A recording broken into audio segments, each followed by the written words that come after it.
किसी प्रकार का कोई संशय है, धर्माचार्य उसको इसलिए न बोले कि समाज पता नहीं हमारे वक्तव्यों को क्या अर्थ निकालेगा, पता नहीं क्या मैसेज जाएगा।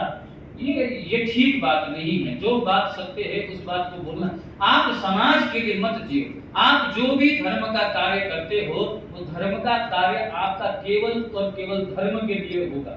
समाज का सारा वर्ग अगर उस धर्म को वैसा ही स्वीकार करता है जैसा वो धर्म है तब तो ठीक है, लेकिन अगर वैसा स्वीकार नहीं करता तो तुमको जैसा स्वीकार करना है करो, लेकिन जो धर्म का स्वरूप है वो धर्म का स्वरूप बढ़ने बिगड़ने वाला नहीं है। कुछ लोग ऐसा बोलते हैं कि जो ब्राह्मण पतित हो जाए उसको ब्राह्मण नहीं कहना चाहिए, कर्म से लोग ब्राह्मण बनते हैं, कर्म से लोग क्षत्रिय बनते हैं, कर्म से कुछ बनते हैं, कर्म से कुछ, जन्म से कुछ नहीं बनते। कई सारे लोगों का ऐसा कहना रहता है।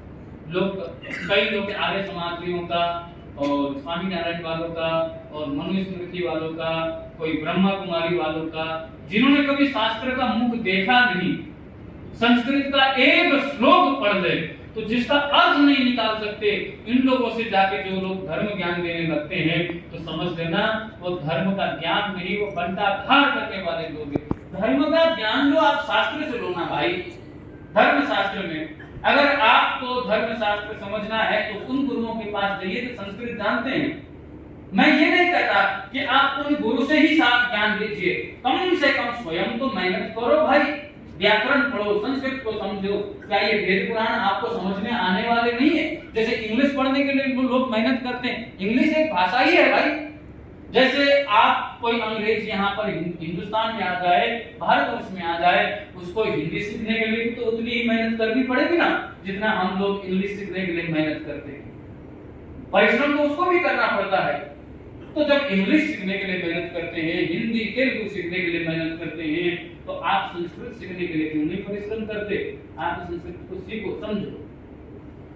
कर्म चाहे किसी का भी हो, एक शेर का बच्चा, जो शेर का स्वभाव होता है दहाड़ने वाला, जंगल में उसके दहाड़ से पूरा जंगल कांप जाता है। मान लो एक शेर का बच्चा दहाड़ना छोड़ दे, गीदड़ों के साथ जाके मिल जाए और गीदड़ों का जीवन जीने लग जाए, तब भी शेर के बच्चे को गीदड़ तो कोई कहेगा नहीं।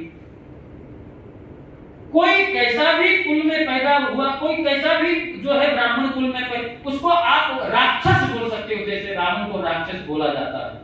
उसको आप दानव बोल सकते हो जैसे रावण को दानव बोल सकता है। उसको पापी बोल सकते हो, उसको नीच बोल सकते हो, लेकिन आप ये नहीं कह सकते हो कि ब्राह्मण के कुल में पैदा हुआ दुराचारी था तो उसको ब्राह्मण मत बोलो।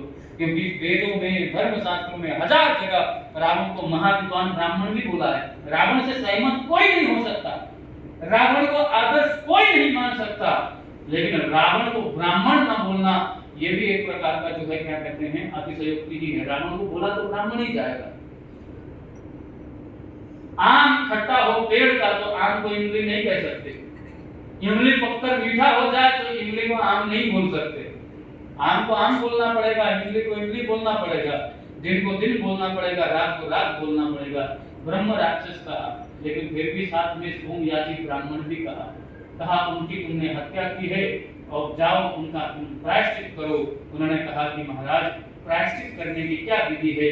तो बोले जाओ जहां औरवी नदी का संगम है, वो हनुमंतेश्वर में, औरवी और नर्मदा जी का जहां संगम है वहां नर्मदेश्वर शिवलिंग की स्थापना करके तुम पूजा करो। जैसे ही वहां पर नर्मदेश्वर शिवलिंग का स्थापना करके तुम्हारा अनुष्ठान पूर्ण होगा, तुम्हारे ऊपर लगे ब्रह्म हत्या से तुम छूट जाओगे।